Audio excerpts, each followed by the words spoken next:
بسم اللہ الرحمن الرحیم الحمد صلی علی رسول اللہ۔ میرے قابل احترام بزرگ دوستوں، یہ دیکھیں بار بار کیوں جمع کرتے ہیں اور بار بار ایک بات کیوں سناتے ہیں نا۔ ہمیں بعض دفعہ میں حرم میں نماز پڑھ رہا تھا تو ایک نوجوان میرے پاس آیا تو مجھ سے آ کے کہتا ہے سعید بھائی آپ تبلیغ والے ایک ہی بات سناتے ہیں کیوں؟ تو میں نے اس سے کہا تم بتاؤ تمہیں حرم کا قاری کون سا اچھا لگتا ہے؟ کہتا ہے شیخ سدیس بہت اچھے لگتے ہیں۔ میں کہا شیخ سدیس مغرب میں پھر سورہ فاتحہ سنائیں گے، ان کو کہنا کچھ اور سنا دیں، نعت سنا دیں جنید جمشید کی۔ تو ہم روزانہ سورہ فاتحہ سنتے ہیں، یہ کیوں ہر نماز میں سورہ فاتحہ؟ کیوں ہر رکوع میں وہی تسبیح، سجدے وہی تسبیح؟ انسان مٹی کا بنا ہے، مٹی کو روزانہ ہی پانی ڈالنا پڑتا ہے، روزانہ پانی ڈالنا پڑتا ہے، وہ مٹی کی ضرورت ہے، ہم مٹی کے بنے، روزانہ پانی ڈالو اس میں، ایک ہی پانی ڈالو، بار بار ڈالو، روزانہ سورہ یاسین پڑھو۔ جو روزانہ سورہ یاسین پڑھے گا صبح سارے کاموں میں اللہ اس کی مدد کرے گا۔ جو روزانہ سورہ ملک پڑھے گا اس پہ قبر کا عذاب نہیں ہوگا۔ روزانہ روزانہ روزانہ۔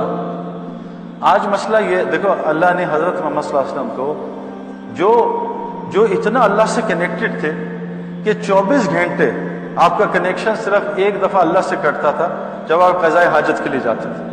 وہاں قضاء حاجت کر کے کیا پڑھتے تھے؟ غفرانک، یا اللہ مجھے معاف کر دے۔ کیوں؟ کوئی گناہ تھوڑی کیا ہے، میں تو اپنی ضرورت پوری کی۔ یا اللہ یہ جو میں نے قضاء حاجت کے وقت میں تیرے ذکر نہیں کر سکا اس کے لیے مجھے معاف کر دے۔ آپ سوتے میں بھی کنیکٹڈ رہتے تھے، آپ کا وضو نہیں ٹوٹتا تھا۔ آپ کو بھی اللہ قرآن میں کہہ رہا ہے، سورہ کہف کی آیت ہے، اے میرے نبی آپ بھی اپنے آپ کو ایسے محلوں میں بیٹھنے کا پابند بنا لیں جہاں لوگ صبح شام اللہ کا ذکر کرتے ہیں۔ اللہ کے نبی کو بھی صبح شام بیٹھنے کا حکم ہے، تو ہمیں یہ سارا حکم ہمارے لیے ہے اور ہمیں فرمایا نبی کی اتباع کرو۔ آج ہم صبح شام کہاں ہوتے ہیں؟ صبح بستروں میں ہوتے ہیں اور شام کو کاروبار میں یا دکانوں میں ہوتے ہیں۔ تو اللہ کے نبی صلی اللہ علیہ وسلم فرمایا تم تھوڑی دیر فجر کے بعد، تھوڑی دیر عصر کے بعد اللہ کا ذکر کیا کرو، اللہ ساری ٹائم مینجمنٹ تمہاری اللہ ذمہ داری لے لے گا۔ 2 دفعہ کہا بس مجھے وقت دو، فجر کے بعد عصر کے بعد تھوڑی دیر میرا ذکر کر لو، میں ساری ٹائم مینجمنٹ کی ذمہ داری خود لیتا ہوں۔ آج مسلمان دیکھو ٹائم مینجمنٹ اس کی کتنی آؤٹ ہوئی ہے، کتنا پھنسا ہوا ہے دنیا۔ میرے پیارے دوستوں دیکھیں، یہ ایک نظام ہے اللہ کا، اس نظام کو سمجھنے کی ضرورت ہے۔ ایک دیہاتی آدمی کسی شہری آدمی کے گھر گیا تو شہری آدمی کے گھر میں 2 پورشن تھے، ایک پردہ لگا تھا، پیچھے اس کی فیملی تھی، اور یہاں سامنے ڈرائنگ روم تھا جہاں لوگ بیٹھتے تھے مہمان۔ تو جب دیہاتی آدمی شہری آدمی کے پاس گیا تو شہری آدمی نے اس سے پوچھا کچھ کھائے گا؟ دیہاتی تھا، ہاں، کہا بھوک لگی کھلا دو۔ اس نے کہا پہلے فروٹ کھاتے ہیں پھر مین کورس آئے گا۔ فروٹ اس نے آرڈر دیا، آواز دی بھائی فروٹ بھجوا دو، تو پردے کے نیچے سے ہاتھ آئے، فروٹ آ گیا، فروٹ کھا لیا اس نے۔ تھوڑی دیر بعد اس نے کہا بھائی کھانا بھجوا دو، تو پردے کے نیچے سے ہاتھ آئے، کھانا بھی آ گیا۔ پھر تھوڑی دیر بعد اس نے کہا کعبہ لے آؤ، پردے کے نیچے سے آئے، کعبہ بھی آ گیا۔ تو شہری آدمی نے کہا دیہاتی سے کہ اور کچھ؟ ان کا ایسا ایک پردہ مجھے بھی دلوا دو۔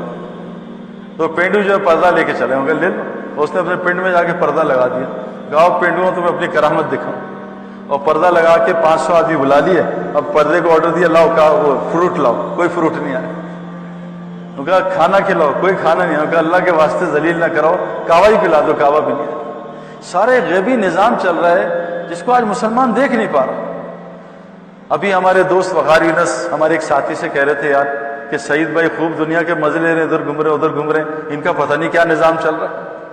اور یہ جو نظام جو آج دنیا پھنسی ہے، میں اس میں پھنس کے 20 سال غرق ہو کے آ رہا ہوں اس نظام میں۔ ایک آدمی نے 14ویں چاند کا شیڈو پانی میں دیکھا، فل مون اس کا شیڈو پانی میں دیکھا، اور پانی میں ڈبکی مار دی اور کہا چاند یہاں ہے، بیوقوف پتہ نہیں کہاں چاند پہ جا رہے ہیں، چاند تو پانی میں۔ میں نے بھی 1989 میں ڈبکی ماری پانی میں کہ مجھے چاند مل جائے، اور میں نے 17-18 سال اس میں تیرا ہے، کبھی ادھر بھاگا کبھی ادھر بھاگا، لیکن مجھے چاند نہیں ملا۔ کسی نے 17-18 سال بعد 2001 میں اوپر سے تھپڑ مارا، احمق چاند اوپر ہے تو شیڈو میں پھر رہا ہے۔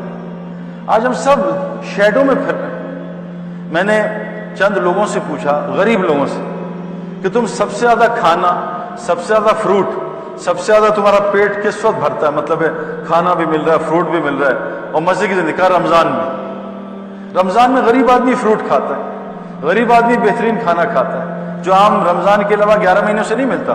سعودی عرب میں جاتے ہیں، غریب آدمی کہتا ہے یار پیٹ بھرا ہوا ہے، یہاں تو 11 مہینے غریب آدمی بھیک مانگ رہا ہوتا ہے۔ آپ نے دیکھا رمضان میں کوئی نہیں، سب کھا، وجہ کیا ہے؟ رمضان میں اللہ کیا کہتے ہیں کہ تھوڑی دیر اپنی نفسی خواہش جو حلال چیزیں وہ بھی چھوڑو، حلال چیزیں بھی چھوڑو، تم 10 12 13 14 15 گھنٹے میرا حکم مانو، پھر میں تمہیں روزی دوں گا، دیکھو کیسی دوں۔